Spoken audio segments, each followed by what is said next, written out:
Bom dia, gente. Tudo bem com vocês? Estamos aqui mais um dia, agora é quinta-feira já. Eu fico passado, nem olhei ali para fora. Se o ar tá um pouco melhor, né, gente? Vocês viram o que aconteceu ontem? E é engraçado, né? Eu olhei para o céu de manhã e eu falei, gente, esse céu tá muito estranho, alguma coisa está errada. E aí depois logo, né, a internet veio nos avisar o que estava acontecendo lá no norte do Canadá. Loucura, né? Tempos como esse. A gente já sabia que a gente viveria isso, né? Então, nós temos que ter estarmos firmados no Senhor Jesus. Por isso que isso daqui virou minha prioridade. Number one. Number one. Prioridade number one é estar aqui lendo a palavra para vocês, porque a gente não sabe até quando ela vai estar disponível. Então, enquanto ela estiver disponível, eu quero que vocês tenham acesso aos meus pequenos, meus poucos. Então, Senhor, alarga as minhas fronteiras e entrega para quem precisa ouvir a palavra hoje. Em nome de Jesus. Bora lá? Salva-nos, Senhor, porque falta os homens bons, porque são poucos os fiéis entre os filhos dos homens. Cada um fala com falsidade ao seu próximo, fala com lábios lisonjeiros e coração dobrado. Gente, olha, engraçado. Eu acordei e aí eu tava aqui agora pensando, acordei não, faz tempo que eu acordei, né? Eu acordo 7h30. Mas 7h30 não, 7 horas agora. Eu acordava 6h30 antes, mas agora eu tô acordando 7 horas porque as crianças não estão na escola, então eu não preciso madrugar. Não tem mais essa necessidade. Então, até que eles voltem para a escola, eu posso acordar um pouquinho mais tarde, né? Mas aí eu tava ali, agora eu tava pensando, falei, Senhor, eu quero ir para as montanhas. Eu quero comprar uma fazenda e vou plantar o que eu vou comer e coisa desse tipo. E aí eu tava ali e pensando nisso, né? E aí eu falei assim, Senhor, porque as pessoas são muito difíceis, né? São muito difíceis. Welcome, Ian. Let me know where you're from. E aí começar com o Salmo dizendo isso daqui é algo que muda um pouquinho o nosso conceito, né? Eu falo assim, foi para mim a palavra hoje. Porque eu estava com esse pensamento aqui que Davi inicia falando: por que faltam homens bons? Porque são poucos os fiéis entre os filhos dos homens. Eu não sei vocês, mas é a minha questão todos os dias. Para vocês terem noção, eu tenho mais de 6 empresas prontas, montadas aqui. E por que eu não rodo essas empresas? Porque eu não tenho pessoas para rodar essas empresas. Por quê? Porque eu avalio demais as pessoas. E eu não quero entregar uns bebês para quem não vai cuidar. Então, eu preciso entender as prioridades das pessoas. Então, a todo momento, eu estou falando sobre essas empresas. E as pessoas que tiverem, né, a prioridade de colocar aquilo, eu entendo que vai ser delas. E eu até entro como sociedade nessas empresas. Mas eu falo, como que falta homens bons? Por quê? Porque essas empresas a gente só busca sócio, entendeu? Porque não dá para você tocar um monte de coisa sozinho. Então, nós procuramos sociedades. Mas em um mundo onde faltam homens bons, às vezes eu paro e penso e falo assim, acho melhor eu não arrumar problema, né? Acho melhor eu ficar na minha, tocando a minha empresa e ir dando um passo de cada vez conforme as coisas vão funcionando. Mas eu confesso para vocês que eu tenho várias empresas montadas com vontade de acelerar. Mas, né? Como que a gente faz isso? Hello, let me know where you're from. We are here 365 days reading the Bible. We are in the Psalm 12. Então, é exatamente isso que eu falo para Deus. Eu comecei falando isso para ele hoje. Então vamos continuar no Salmo, porque isso daqui falou muito no meu coração, porque eu acordei falando isso para o Senhor. Eu acordei falando, Senhor, por que faltam homens bons? Porque são poucos os fiéis entre os filhos dos homens. Porque há tanto psicopata, porque há tanto doido, há tanto, sabe? Há tanta pessoa má. Por quê? Eu perguntei isso para Deus hoje de manhã. Cada um fala com falsidade ao seu próximo, fala com lábios lisonjeiros e coração dobrado. E a maioria das pessoas, elas vêm com elogios. Por isso que, gente, ó, você quer ficar próximo de mim, não vem me lamber. Não me lamba. Porque acende todos os alertas. É como se ligasse, assim, os alertas para eu ficar observando. E eu tenho uma memória muito boa. Então, eu conecto as coisas que vão acontecendo e as falas que vão saindo. Então, assim, não tenta me manipular com lisonjeiros, né? Eu acho que eu já entrei na fase que nem a crítica e nem o elogio entra mais no meu coração, né? Eu sigo por princípios, eu sigo por propósito, pelo aquilo que eu tenho que fazer. Então, nem a crítica e nem o elogio ele vai entrar, porque qualquer um dos dois pode me tirar do caminho. Mas eu fico pensando, eu falo, Senhor, cadê essa verdade? Cadê o seu reflexo na terra? O Senhor cortará todos os lábios lisonjeiros e a língua que fala soberbamente. Pois dizem, com a nossa língua prevaleceremos. São os nossos lábios quem o Senhor sobre nós. Quem é o Senhor sobre nós? Mas haverá um tempo onde tudo isso terá fim, né? E aí, que lado você quer estar? Quando a gente estava lá em Israel, gente, nós fomos lá no Megido, né? No Vale. E aí, ali a gente estava revisitando como que será a guerra final, né? Como que vai ser todas as nações vindo contra Israel. E nós, um exército glorificado, ali do outro lado, pronto para atacar, né? Do lado de Jesus, na guerra final. E aí eu fico pensando, que lado que você quer ter nessa guerra? Porque a guerra, ela vai existir, né? A guerra, ela vai estar lá. Em que lado você vai estar? Ah, Patrícia, mas o presidente de Israel não é tudo isso. Gente, eu não estou falando de seres humanos, não. Lembra que o ímpio, ele também está embaixo da vontade de Deus. Todos estão trabalhando para um fim só, né? O bom e o ruim. Por quê? Porque por mais que há permissão para aquilo que você é e para aquilo que você vai derramar nessa terra, mesmo que haja permissão, mesmo assim, o Senhor não perde controle de nada. Hello, let me know. Where are you from? Reina Antonio. Antonio is a Brazilian name. Was my grandfather's name. An amazing man, an incredible man. Então, vai chegar uma hora que todo mal será cortado. E aí a gente tem dois lados para estar, né? De um lado, a gente vai estar com um exército humano, que na minha visão não vai ser 100% humano, tá bom? Na minha visão, vai ser um exército criado com IA, com robôs e com muita coisa dessa terra, porque a gente pensar quando chegar esse momento, o mundo já não será como que a gente vê ele hoje. Então eu já vejo nesse sentido.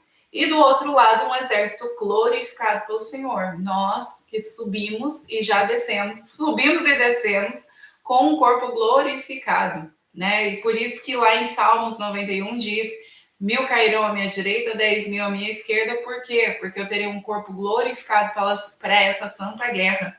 E aí é fácil derrubar 1000 e 10.000. Tá entendendo?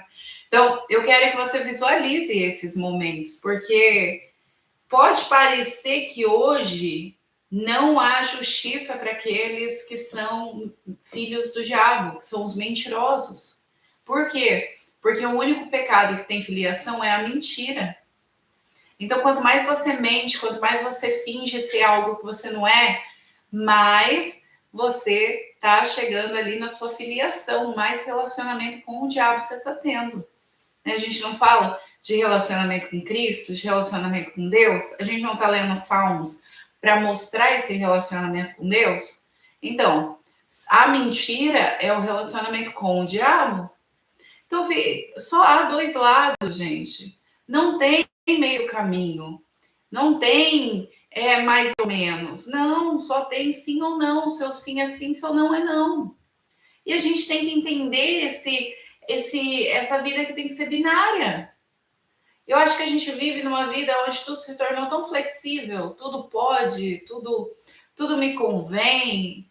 E não, a vida não é assim, a vida é binária, ela é sim, sim, não, não. Ela é posso, não posso, ela é quero, não quero, ela é decido, não decido, ela é binária. O fato de você não decidir já significa que você tomou uma decisão. Tá entendendo? E às vezes a gente foi ali deixando para lá, deixa a vida me levar, a vida leva eu, né? E aí vai deixando. E aí a vida vai te levar para onde? Para longe do Senhor, obviamente, porque a flexibilidade é a mistura. E a mistura te leva para longe do Senhor. Então vai chegar um tempo onde vai ser cortado. Que Deus vai cortar essa mentira, vai destruir essas pessoas. Ah, Patrícia, mas é pelo medo que eu tenho que me converter? Óbvio que não. Óbvio que não. Não é pelo medo, é pela escolha de que lado você quer estar. É pelo fim, pela lógica. Eu quero estar do lado vencedor. Sabe por quê, gente? Vamos pela lógica. Se eu estiver errada, eu ainda ganho. Entendeu? Se eu estiver errada, eu ainda ganho. Por quê? Porque no seu mundo não tem. Olá, Gabi, seja muito bem-vinda. Se eu estiver errada, se não existir essa guerra final, eu ainda estou bem na fita. Por quê? Porque eu vou continuar vivendo no mundo de vocês de boa. Agora, se eu estiver certa, vocês perderam a chance de viver o tremendo, o extraordinário. Entendeu? É só lógica, para mim é lógica. E pela opressão dos pobres, pelo gemido dos necessitados, me levantarei agora, diz o Senhor. Porei a salvo aquele para quem eles assopraram. As palavras do Senhor são palavras puras, como prata fina, em fornalha de barro, purificada 7 vezes. Por que 7 vezes? Porque 7 é o número da perfeição, é o número da completude. Então, tudo que a gente vem com 7, hello, Shiva Kumar. Let me know where you're from. We are here 365 days of life. We are reading the word of God.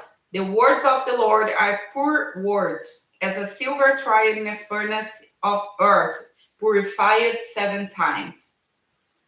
Então, por que 7 times? Por que 7 vezes? Porque é perfeito, é completo. Então, a palavra de Deus, ela é tão preciosa que ela foi purificada de forma completa, de forma que ela passou por um ciclo inteiro, né? 7 é um ciclo, né? É os setênios que a gente sempre fala por aqui. Então, passou a palavra de Deus pelo um ciclo inteiro, pelo setênio completo. E aí, hoje, ela é purificada, ela é perfeita. E eu gostaria do fundo do coração que vocês começassem a buscar isso. Leia. Eu falo assim, é tão... Ai, gente, vou chamar de burro mesmo. É tão burro quem não quer ler a palavra. Por quê? Porque se fosse um livro normal, você ia conseguir ler. Se você tem tanta guerra para ler a Bíblia, por que será? Por quê? Né? Responde aí para mim. Se tem tanta dificuldade de ler a Bíblia, por que você acha que você tem tanta dificuldade de ler a Bíblia? É simples as coisas. Para você ler um post na internet, você consegue ler de boa, né? Não consegue? Então, agora, para você ler a palavra de Deus, você tem dificuldade? Por quê? Você já se perguntou por quê? Eu falo, a vida é lógica, gente. A nossa fé, ela tem que ser uma fé inteligente, ela não tem que ser uma fé religiosa. O problema é que tem muita gente com fé religiosa. Tem muita gente dentro da igreja morta. Por quê? Porque fechou a sua cabeça e aí não consegue olhar para o todo, não consegue entender o porquê realmente. Por que crer? Não se faz as perguntas. Porque como que a gente tira a mentira da gente? Fazendo perguntas para nós mesmos. Nos questionando. Tirando camadas da cebola. E aí a mentira vai indo embora. Tu os guardarás, Senhor, desta geração. Os preservarás para sempre. Os ímpios andam por toda parte, quanto mais visto os filhos dos homens são exaltados. Qual que é a promessa que a gente tem? A promessa é que o Senhor vai nos guardar. Isso aqui é uma grande promessa, porque em todos os momentos o Senhor nos guarda. Por quê? Porque Ele tem pensamentos bons a nosso favor. Hoje é um salmo muito curto. Estou até terminando aqui já com vocês. O que me diz? Me fala, Senhor, Yeshua, salva-nos. Por quê? Porque faltam homens bons. O ponto dessa live é, faltam homens bons. E isso me entristece um pouco. Porque viver em um mundo onde a gente tem que sempre estar com a guarda alta é muito chato. É muito chato. A gente não pode baixar a guarda para ninguém, né? Eu tô assistindo Suits, aquela série. E, gente, aquilo ali é o reflexo da vida real, né? Só que em alto nível, né? No nível onde tem o jogo do dinheiro, que fica mais pesado, que as coisas ficam mais claras. Porque no mundo pobre, o pobre ele é meio disfarçado, né? No mundo rico não há disfarce, há um jogo de poder mesmo, claro e deliberado. Então, lá a gente vê esse mundo do poder deliberado. No mundo dos pobres, a gente vê muita hipocrisia, né? É muito escondido essas guerras. Olá, Mandy, seja muito bem-vinda. Mandy, hoje o salmo foi curtinho, tô quase acabando aqui, mas depois você assiste aí a live. Mas o ponto é, na série lá que tô falando aqui da série Suits. Por quê? Porque na série é um mundo de ricos, então o jogo do poder ele é deliberado. Então as pessoas estão sempre ali lutando para se permanecer, né? Lutando pelo poder. Entre os pobres, né, pessoas normais, fica salvo aqui no Instagram, Mandy. Todas elas estão salvo no Instagram, só que não fica na minha página inicial, fica lá no Reels. Então, quando você entrar no meu Instagram, você entra nos Reels do meu Instagram, vai estar todas lá. E aí a gente fica, eu fico observando lá como que é o jogo do poder. E aí eu falo assim, meu Deus, não dá para baixar a guarda. Isso é uma situação da nossa vida real. Porque no mundo das pessoas normais, né, vamos dizer assim, não é naquele jogo do poder, eu acho mais triste ainda, porque no mundo das pessoas normais, esse jogo de poder, ele é escondido. Então é mais hipócrita, né? As pessoas tentam jogar com poder, com a manipulação, mas com mais fingimento. Quando está num nível mais alto, esse jogo já é claro, né? Todo mundo já sabe o que eles estão fazendo ali. Todo mundo já sabe que você precisa ficar com a guarda alta, porque vai ter sempre ali alguém tentando tirar o seu poder. Agora, no nosso mundo normal, é muito disfarçado. E aí eu me pergunto para Deus, eu acordei perguntando, e foi muito legal do Salmo 12 começar com isso. Que, gente, a gente não pode baixar a guarda. Eu não sei se vocês têm essa mesma impressão, mas no mundo atual nós não podemos abaixar a guarda. Por quê? Porque sempre tem alguém querendo aproveitar uma oportunidade para tentar virar isso contra você. Então, eu acordei com essa frase aqui mesmo. Eu não tinha lido o Salmo, mas foi isso que eu falei para o Senhor. Eu falei, Senhor, por que faltam homens bons? Porque são poucos os fiéis entre os filhos dos homens. Então, isso é uma realidade. Agora, como que a gente lida com a realidade? Sabendo que a palavra do Senhor é uma palavra pura. Ela foi refinada. Então, não há desvios, não há mentira. Então, a palavra do Senhor é o meu farol. Eu sigo olhando para ela. Eu não olho para o mundo, eu olho para a palavra do Senhor. Por quê? Porque o Senhor preservará essa geração. Então, qual que é a promessa para mim? A promessa é que eu serei preservada. Qual que é a promessa para você? A promessa é que você será preservada se a gente continuar seguindo a palavra do Senhor em um mundo onde é raro encontrar os verdadeiros. A nossa função é permanecer. Então, salmo bem curtinho hoje, gente. Beijo no coração de vocês. Amanhã a gente vem com Salmo 13 e estamos seguindo aí, olha. Falta bastante, ainda são 150 salmos, mas a gente vai chegar até o final, porque enquanto a palavra de Deus está disponível para nós, a gente vai vir compartilhar aqui. E convido vocês, tenham essa ferramenta em casa, a palavra de Deus purificada. porque isso daqui que garante a nossa vontade todos os dias de continuar, de permanecer. Se eu me afastar da palavra, eu não fico firme. Eu preciso estar me alimentando diariamente para que eu consiga permanecer no lugar certo. Senão, eu vou ser mais um na multidão. E nós não fomos chamados para ser mais um. Para quem não sabe, a palavra santo é separado. Então, nós fomos separados dos outros. Quando nós aceitamos Jesus como nosso Salvador, significa que nós estamos sendo separados para Ele, um povo escolhido. Então, para a gente permanecer nessa posição, eu preciso me alimentar todo dia da palavra do Senhor, que é puro como prata e foi refinada em fornalha de barro, purificada 7 dias, 7 vezes. Ou seja, palavra perfeita, valiosa demais. Beijo, gente, no coração.